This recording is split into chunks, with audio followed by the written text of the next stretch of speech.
and welcome to the Silicon Valley Entrepreneur, a series of conversations with startup founders and their investors on what it takes to make a viable, fundable company.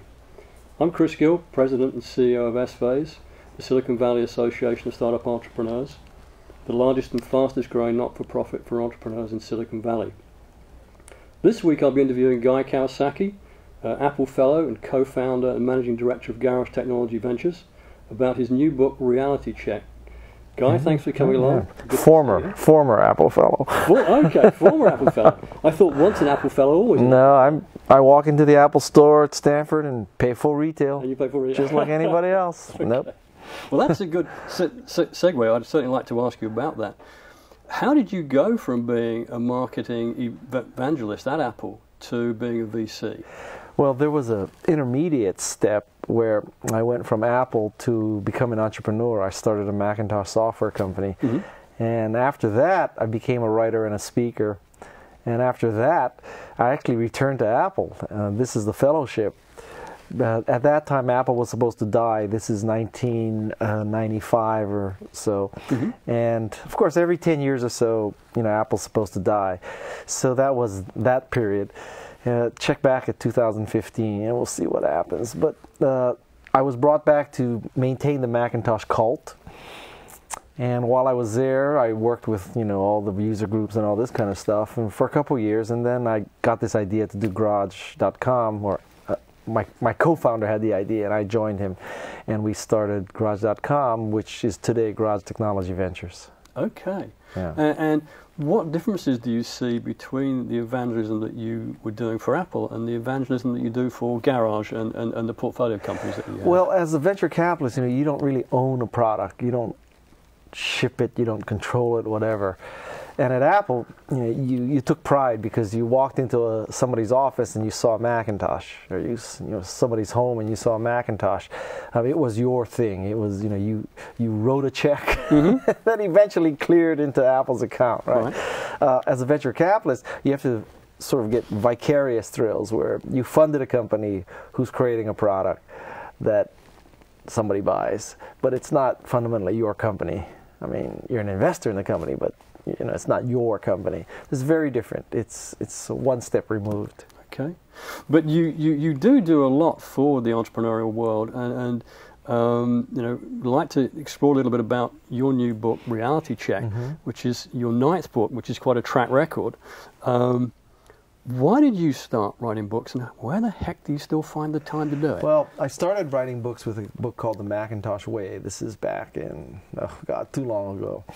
And I wrote it when I was the CEO of a company, and I was actually unhappy as the CEO of that company. It's a long mm-hmm. story. So I was writing this book as a cathartic experience about how companies should be run, as opposed to what I was doing. Okay. And that was the Macintosh Way. And in the Macintosh Way, I just wrote Selling the Dream, I Rules for Revolutionaries, Hindsight, How to Drive Your Competition Crazy. I just kept going and going. Some people will say that it's not that I've written 8 business books, it's that I've written one business book 8 times. That's a whole different discussion. Yeah, okay. So that's sort of the transition. The way I find the time, the secret to my success, if it is a quote secret, is unlike many other people, I am not only willing to grind it out, I enjoy grinding it out. So I think the key to editing, the key to writing a book is mm-hmm. not the writing. People have this dream that writing, you get a fountain pen, you sit down, and it's a windswept day, and you're sitting on the back of your, porch overlooking the Pacific Ocean, and you just take your pen with your fountain pen, and the words flow from your brain down to your shoulder, out into your bicep, then your wrist, and it comes off your fingertips. Man, you're hallucinating if you think that's how writing is done. But the key to writing is editing. That you vomit out the first draft, and then you have to be willing to grind it out and fix it. Not unlike a good example, though. Certainly I'm not Tiger Woods. Tiger Woods, at the height of his game, sort of tore his game up and started again. Right? Lots of times in writing, you have to do that. You have to throw it away and start all over again, and then you just keep doing it. So anyway, the long answer to your question is, I grind it out. and I grind out books. I grind it out as an entrepreneur. I'm willing to grind it out. And I don't consider myself particularly smart. Not one of these, 200 IQs, 1,600 SATs kind of guy. No, I'm not. I also am not a visionary. I'm not Steve Jobs. I don't know how to predict the future or create the future. I'm just a marketing guy. Okay. And I'm a marketing guy who tries to write and speak, as opposed to a speaker and writer who thinks he knows business. Big difference. Okay. Well, you've certainly had a number of books that have been particularly successful. Probably the best known of which today is Art of the Start. Yes. And not only was there a book, you have a road show with it. I mean, the whole shooting match, you had a whole platform based on that. And it's certainly a must-read for aspiring entrepreneurs around the world. What's the difference between Art of the Start and the Reality Check book? $5. No. Apart from the price. $5 and 200 pages. This book literally is twice as thick as The Art of the Start. Right. This is 470 pages. That's 235. This is the superset of all my writing, all my blogging, all my writing, all my other books. And I took the best of everything and put it in this. So one of my heroes is a recently departed author named Peter Drucker. Yeah, I know. Yeah. And in his career, he wrote a book called Management. Management was his tome. And it basically reflected pretty much all of the Drucker theories put into one book. So Management is to Peter Drucker what Reality Check is to Guy, or more accurately stated, Reality Check is to Guy what Management is to Peter Drucker. Now, with this caveat, a la Dan Quayle, I'm not trying to tell you that I'm Peter Drucker. I'm just telling you, I'm not JFK, just like Dan Quayle isn't JFK. The point here is that this is, relatively speaking, everything I know. And that's why I took twice as many pages. Okay. Well, it's certainly an engaging read, and one of the things that I found quite interesting as I was going through it, it wasn't a difficult read; it was an engaging read. Well, and I went the through it quite chapters easily. are no more than 3 or 4 or 5 pages. Yeah. I think there's like more than 100 chapters in there.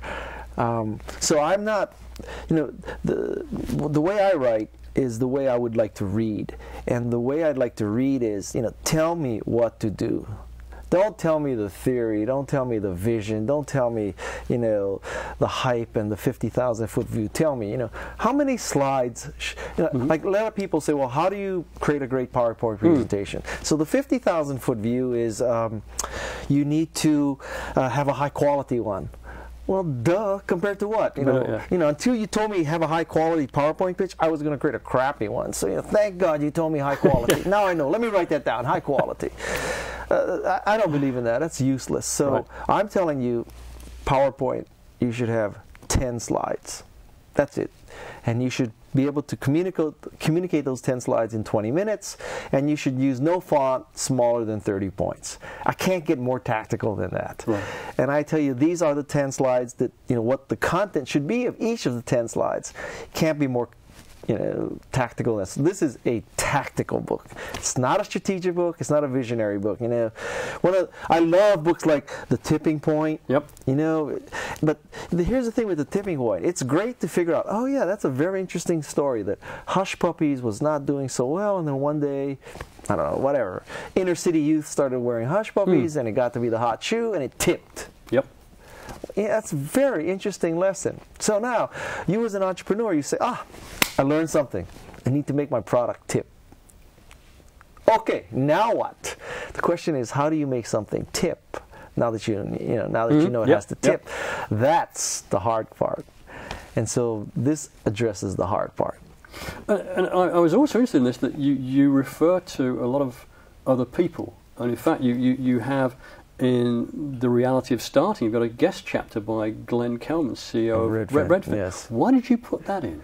Because he answered some questions better than I did. Okay. So, a part of being a good author, I think, is you have to know what to steal. Right? So, if you're a robber and you break into somebody's house, and you steal the pillows and the blankets, you're an idiot, right? But if you're a robber and you understand that that painting is a Picasso, or there's the safe and there's the diamonds, or that's the world's greatest plasma TV, or there's a new MacBook 13-inch all aluminum thing, or there's the latest 3G iPhone, that's what I should steal. Or you can break into the house, steal the pillows. So part of being a good author is knowing what to steal. And so when I saw the work of Glenn Kelman, who wrote about financial models, and another person wrote about the true path of recruiting in a high-tech firm, that was the iPhone, and that was the Mac, and that was the plasma TV that I stole. Okay. And I thought Glenn was pretty bold in that he exposed a lot of his financial numbers. Yes. Yeah, yes. Which most startup people wouldn't want to do. Right? Yeah, and I don't know why most people won't do it, but there are really no secrets. When people ask, well, if you ever have a guest and the guest has the website, ask him, what his traffic is like, and whatever he says, divide by 10, because they're either a pathological liar, that's 80% of the time. All right. The other 20% of the time, the person is using server logs. And server logs always inflate traffic by 10 times. Not 10%, 10 times. Okay? Really? Yeah, absolutely. Because there's spiders crawling all over you. Oh, right, okay, all this kind of thing, right? Yeah. So, and, if Chris, you ever asked to, talk about the traffic at the SV site, and you're on Oprah or, the Donnie Deutsch's show, then you say, we have 10 million hits a month. And everybody who listens to that, 95% of the people who listen to this say 10 million hits a month. They don't understand that each of your pages has 100 GIFs on it. So it's only 10 million divided by 100. They think 10 million pages or 10 million people. They don't understand what 10 million hits means, right? So, I don't know how we got off on this tangent, but if you truly want to know what somebody's traffic is, if you truly want, this is good advice for venture capitalists. If you truly want to know, if you have some Web 2.0 company in your portfolio and they're blowing smoke at you every month, like 10 million page views, 5 million uniques, ask them to forward you the daily report from Google Analytics. Right. Because I guarantee you, the next board meeting will be a different meeting. One. Okay.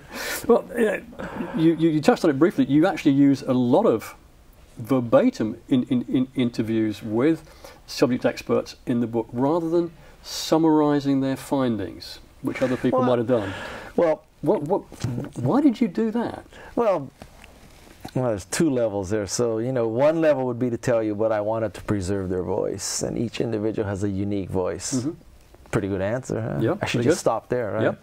Truth is that all these interviews were done by email. I send them 12 questions, they send me 12 answers. I throw out 2 because they're crap. The other 10 I edit. So in a sense, they may say in 5 paragraphs, I took it down to 1 paragraph. Okay. Trying to preserve their voice. But, it went from 5 to 1. So in fact, I have summarized what they said. Most people, I send them 12 questions, they send me back 12 answers, I throw out 2, I take the 10 answers down probably by dividing by 3. Yep.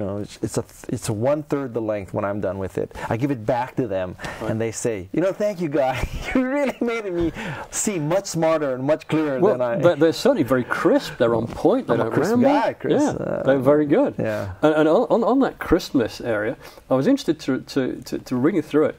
Your section on raising money is shorter than the one on planning and execution.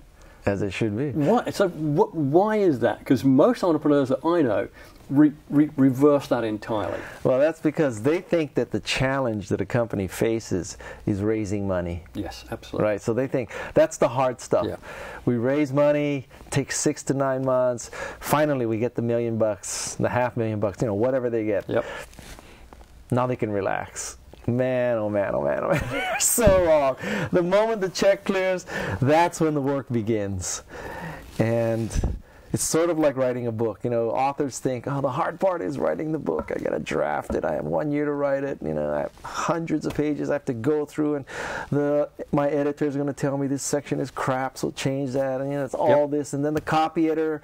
I'll tell you a funny story. When I turned in this manuscript, I pride myself in my manuscripts, right? And I literally thought this is perfect. Okay. Perfect, right? Literally hundreds of errors were found. Oh, wow. Hundreds. And this is after, I don't know, 25 or 30 people who outside eyes looked at it. So, you know, every comma, every period, I thought I checked everything. Hundreds of errors, right? And so, and that's the nature of the company. I mean, that's, you know, it's this, again, going back to what I say, it's about grinding it out. Right. And it's about, you know, taking that and just over and over and over. Perhaps staying on that theme a little bit, many entrepreneurs and certainly most research establishments think it's the idea that counts more than anything else. And you explore this in the chapter on innovation you have in there. What is the reality of innovation, and what is its level of importance to a startup? Well, it's hard to make the case that being innovative is not important or it's you know, anti-important. Right. It's very important. The question is, how do you do it? And I think that even the best author, the best theorist, visionary, whatever, can give you broad sort of practices. You know, I could tell you 10, you know, that you should have a perspective of jumping curves, not just doing things 10% better, but doing things 10 times better. And I can give you 10 of those recommendations. But at the end of the day, it's a crapshoot. It really is.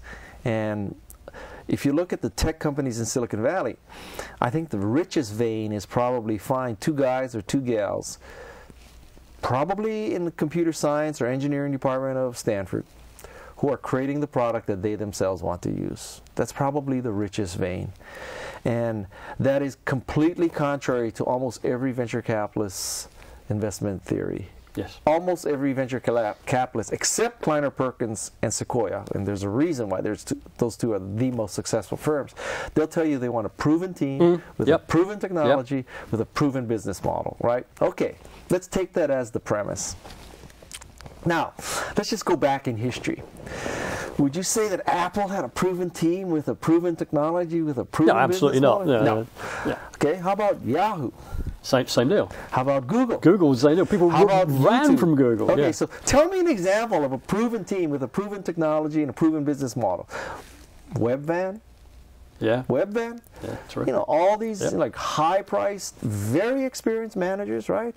That's a proven team, proven business model. Groceries. People have been buying groceries for hundreds of years. You know, clearly people got to eat. If you get 1% of the food people eat, you know, how can you not, right? 1%. Big deal. That's conservative, right? So, and proven technology, you know, computerized system, you want a quart of milk, it puts a quart of milk in your basket, ships it to you, right? Proven team, proven technology, proven business model. Where's Webvan? So, you know, that's the trickiness about the venture capital game, is that now, after the fact, if you're an investor in those companies, you say, I knew Google was going to be a success because I knew that Larry and Sergey were world-class entrepreneurs. I knew they had a great technology, and I knew that the world needed a better search engine. At that moment, I knew that. I knew that a better way to find search results is by monitoring the number of links to a site. I knew that. I knew all of this. That's why I invested in Google. That's what you say. Yeah. But at the we point, all know. At that point, I tell you, if Google had come to me, and maybe this is why I'm not filthy rich, if Google had come to me, I would have said, you know, guys, you know, do you understand that there's already Inktomi? Alta Vista, there's Yahoo using Inktomi, there's 6 search engines, there's Ask, there's whatever, there's 6 search engines. Why does the world need another search engine? Besides, how are you going to make money as a search engine? It's a utility. It's a you know, vanilla, generic, no differentiation possible. If people switch search engines, like, you know, I don't know, they would. If Bold became 50 cents cheaper than Tide, you'd switch, right? Switch, Who cares, right? That's what people do with search engines. So how can you possibly have a better technology for search engines? How can you make money with search engines? How can you build brand loyalty to search engines? Like, you know, guys, stay in your PhD program. which is what I think most people said to them. Right. That's why, you know, Michael Moritz is Michael Moritz, right? And so, I don't know, that may like defeat the whole purpose of the book. I'm telling you, luck has a lot to do with it. But it does. It does. Absolutely does. One chapter I didn't expect to see in there is a chapter on beguiling, which not only did I not expect to see there, but it's longer than the one on competing. It's way longer than the one on competing. Well, consider the source. Why is that? Come on, why is that? Well, I think that a lot of success in business is dependent upon being beguiling or persuasive. Mm-hmm. And that is whether you're an engineer or a marketeer. I think it's whether you're buying, selling, or partnering. It's an essential skill. And there's definitely ways to schmooze better, to network better, to suck up to bloggers better, to suck down to people. It is an art. Mm-hmm. And I think the great inspiration for me in that chapter, that section, is Robert Cialdini. He wrote a book called Influence, right? Yeah. And I would say that Influence is one of the most useful books an entrepreneur could buy. Arguably, you should buy that book instead of this book. Influence really, although I summarize Influence in here for you, but but that is a useful book. And I'll give you some real tactical examples. According to Cialdini, there's some company, a telemarketing company, you know, the ones on TV, mm-hmm. you know, sell Ginsu knives and whatever, mm-hmm. right? So they changed one sentence of their script. And all they did is they added the sentence. They used to say, you know, operators are waiting for your call. Right. You know, for whatever. Just, the standard. knife, the George Foreman frying pan, you know, whatever, right? Yeah. That was the closing. They added one sentence. Operators are standing by, but please call back if the lines are busy. And apparently that increased calls by 30%. That just saying that, because that was the message was sort of that many people must be calling. It must be a good product. Yeah. Right. That's the implication of the lines are busy. Not that you only have two people answering the phone. That, you know, so many people think this knife is worth buying. That the lines are busy. I have to call back. My God. So now, when I tell people, I have this website called Alltop where we aggregate news, right, by topics. When I tell people about Alltop, I tell them in the email, please visit Alltop. But if the site is slow or down, please come back, because we often get hammered by traffic. Right. And we sometimes do get hammered by traffic. But I'm you know, because I read Cialdini's Influence, and Cialdini has a new book called Yes, and I read that. I said, makes sense to me. I mean, you know, I go to the restaurant that looks crowded. You know, I drive past the restaurant every night on El Camino, and for the life of me, there's never anybody in there, right? Yep. And so I think to myself, must not be good. And then I drive one more block or two more blocks further, and there's Gombe, and it's always crowded. So you know, logically or not, I think it must be good. So that's the kind of thing, and that, you know, those little things add up. Okay, so from your perspective, it's then critically important for an entrepreneur to be beguiling and a good communicator. Wow. I mean, that if you're breathing, you're pitching. I mean, or if you're pitching, you're breathing. I mean, that's, you know, the entrepreneur's perspective is I pitch, therefore I am. That's what you're doing. You're always communicating. I would like to change the connotation of the word beguiling. Okay. I think it's a positive. It should be a positive. And beguiling has a negative connotation of you're tricking people, right? Yeah. So I'm going to single-handedly change that. Okay. Because the next book I'm going to write is going to be called The Elements of Guile, as opposed to Style. So I want to write a whole book just about how to be beguiling. Okay. So I need to start that process. We're starting to run out of time, but if that's so important, what about selling? Oops. I mean, what about selling? What about selling? Can technically oriented founders get away from not selling? Can they use a commission-only rep, or should they be directly, personally involved in the selling cycle? Well, either method can work, but at the end of the day, you either are selling and have revenue or not. And one of the lessons I learned at Apple is that the best product doesn't just walk off the shelf and win. You can look at Apple one of two ways. One is it's a great company, great product, it won. That's one way of looking at it. Another way of looking at it is it lost 95-5. Right? Yeah. Right? Yep. So, truth be told, that's how I look at it. Now, if you had asked the Macintosh division in 1983, predict what the market share of MS-DOS will be in 2008, or what will Microsoft be doing in 2008, we would have said that with the introduction of Macintosh, it spells the end of MS-DOS and the death of Microsoft. And best case, Steve Ballmer and Bill Gates are making cappuccinos for Starbucks. Well, guess what? It didn't turn out that way. Okay, so selling is really important. We are running out of time. We've got less than a minute left. Any last insights for entrepreneurs watching the show? Well, one test that I think an entrepreneur should always apply to himself or herself is, are you asking people to do something that you yourself would not do? And whether that's an employee or a customer, let's take the more important example, customer. You may have the world's greatest website, great content, whatever, so good, some people might even pay for it. But you're going to give it away, you have the advertising model. But in order to get the keys to the kingdom, you have to register. Free keys, but you have to register. But at that registration process, you have to put in first name, last name, address, city, state, zip, income, Visa card number, just in case you're not really you. We want to verify your identity. Okay. No one would do that.